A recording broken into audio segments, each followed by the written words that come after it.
RRSPs are another product that quite often is misunderstood, and I think the reason that it's misunderstood is because there's a lack of education about what that word means and what you can do with it.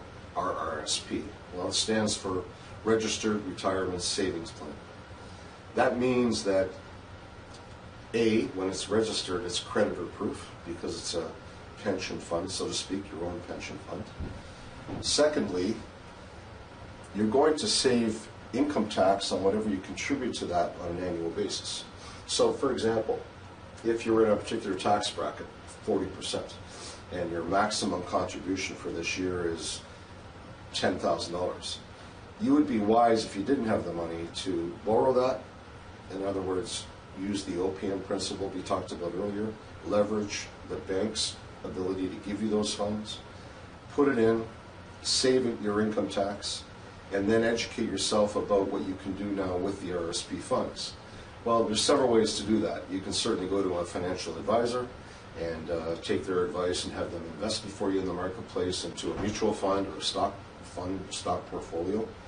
Or you can go self-directed and educate yourself about what your options are and what you can do with those funds. One example of that would be mortgages. Financial institutions invest in mortgages every day. Individuals through their RRSPs can do the same thing. And the difference with that, as opposed to a stock portfolio or a mutual fund, is that you become a secured creditor. When you're buying stocks, mutual funds, you're always an unsecured creditor. And the people who invested in Enron, WorldCom, Nortel can tell you some awful stories about what happened to their RRSP money and other capital that they put in.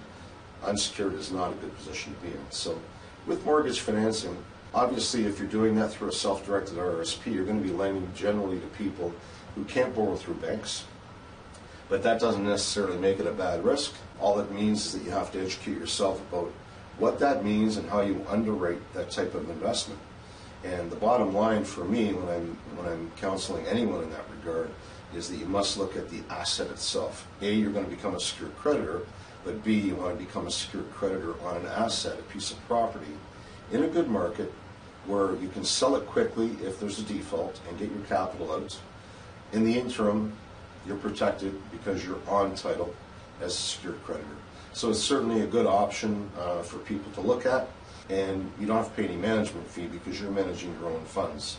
So you're not paying a financial advisor, you're not paying a bank employee to monitor and look after your investments, you're doing it yourself. And that's a very, very important step for people to look at to further the growth of their RRSP and also understand what that product really is and how it can be managed effectively with the right knowledge and procedures put in place.